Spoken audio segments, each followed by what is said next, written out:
근데 26번 문항은 로우의 욕구 이론에 근거해서 아이들의 진로 직업 선택이 어떻게 되느냐 이거에 대해서 한번 우리가 살펴볼 겁니다.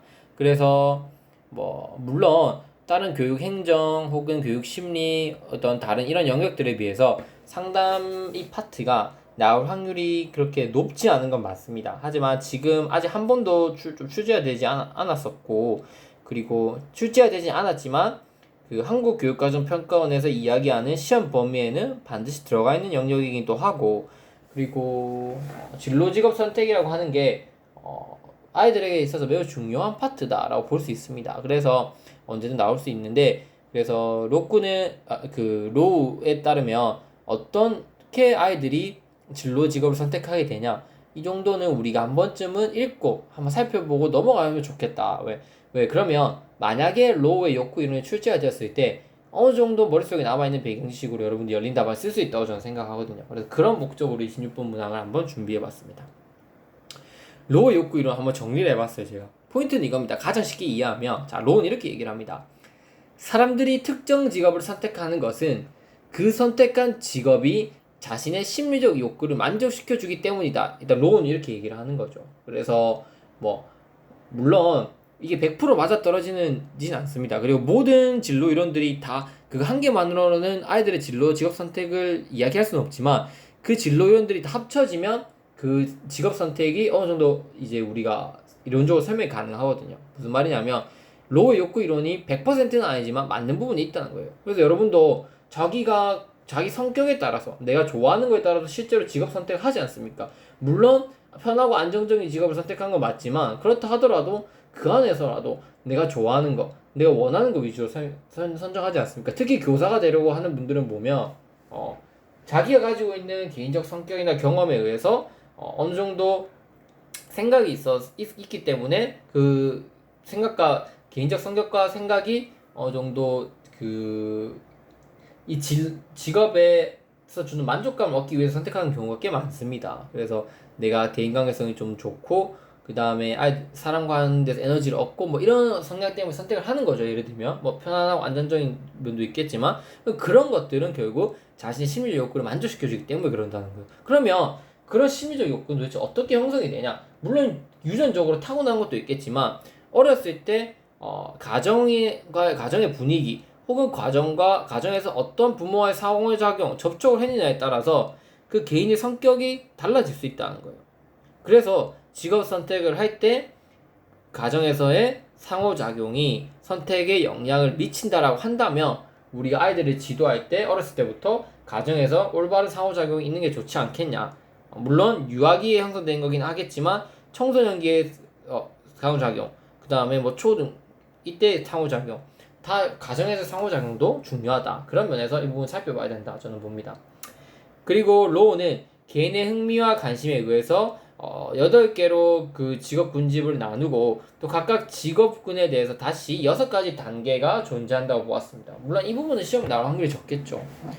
어떻게 8군집으로 이루어져 있고, 또 각 군집별로 6단계, 그러니까 운송직이라면 운송직을 해서 진짜 운송직을 선호하게 되면 어떤 단계까지 올라가는지, 이거 각 6가지 단계로 또 이제 나눠져 있다. 서비스직에서는 또 6가지 단계, 얼마나 서비스직을 좋아하는지에 따라서 이런 것들을 나눠 놓긴 했지만 굳이 이것까지는 볼 필요는 없다 저는 생각을 합니다. 그래서 서술형이 출제가 된다면 가정 환경과 아이들의 상호작용을 통해서 어떻게 그 진로 직업 선택이 이루어지냐, 이 부분에 한번 초점을 두고 볼 수 있죠. 그래서 배경 설명을 조금 더 해본다면, 아동기의 부모와의 상호작용에 따라서 성격과 태도, 흥미, 가치관, 욕구, 행동, 양식이 달라지고, 이러한 아동의 경험에 따라서 직업관과 직업 선택 및 결정, 직업 행동이 달라질 수 있다는 거예요. 로우는 이 직업 세계를 8개로 나누고, 다시 말씀드렸던 것처럼 6개의 적정 수준 등급을 만들었습니다. 어느 직업군을 선택하는 것도 중요하지만 어느 수준까지 상승해야 만족하는가는 또 아동기의 경험에 따라 또 좌우될 수 있다. 즉 직업군 내에서 수준은 개인의 욕구 강도에 따라 결정이 되고, 이 욕구 강도는 가정 및 사회 경제적 배경과 밀접하게 연관이 되었다고 보는 겁니다.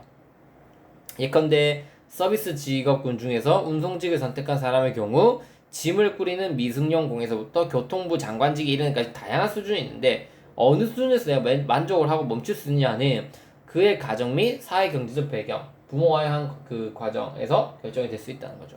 자, 부모와의 따뜻한 관계에서 성장한 사람은 다른 사람과의 접촉을 통해 자신의 욕구 충족 방식을 배우게 되므로 보다 인간지향적인 직업군을 선택하게 되고, 부모와의 차가운 관계 속에서 자란 사람은 사람과의 접촉이 최대한 배제된 상태에서 다른 수단을 통해 계속해서 문제를 해결하려고 했기 때문에 비인간적인 직업군을 선택하게 된다.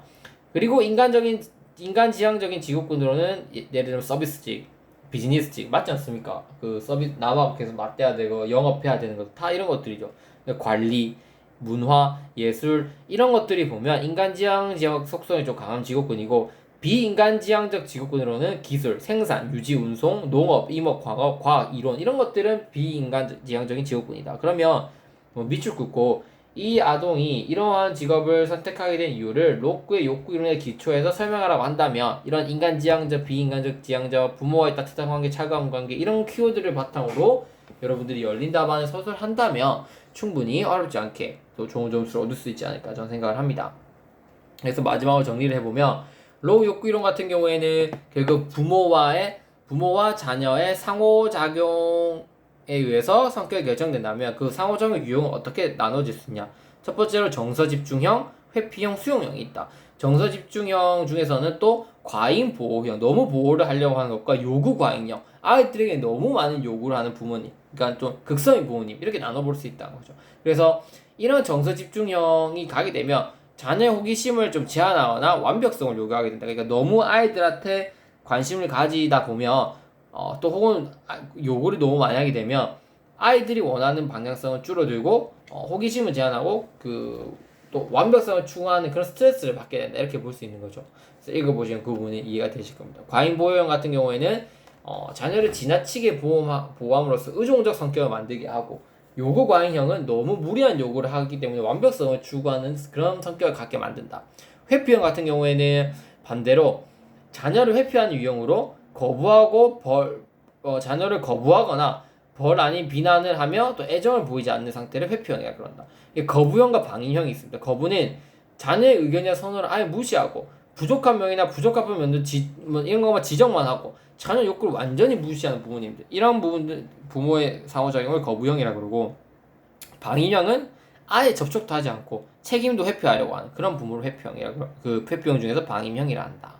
그럼 마지막 수용형은 무관심형과 애정형이 있다. 무관심형은 부모가 자식을 수용하기는 하지만 밀착되어 있지는 않고 욕구에 대해서 민감하게 반응하고는 있지만 무엇을 강요하지 않는 그런 유형을 무관심형이라 한다. 애정형은 관계가 단단하고 욕구도 들어주려고 하고 사려 깊은 격려를 하면서 독립심을 키워줄 수 있다. 그래서 수용형이 되면 독립심이 좀 키워지고, 회피형이 되면 뭐 아이들이 이제 인간지향적이지 않고 비인간적 지향적이게 되고, 정서집중형을 하게 되면 뭔가 호기심이 제한되거나 완벽성에 연관된 직업을 갖게 되고, 이러한 유형들을 여러분들이 좀 생각해 놓고 활용해서 시험 문제에 쓸 수 있다면 좋을 것 같습니다. 자, 이것으로 로우 욕구 이론을 마치고 다음 문항으로 한번 넘어가 보도록 하겠습니다. 감사합니다.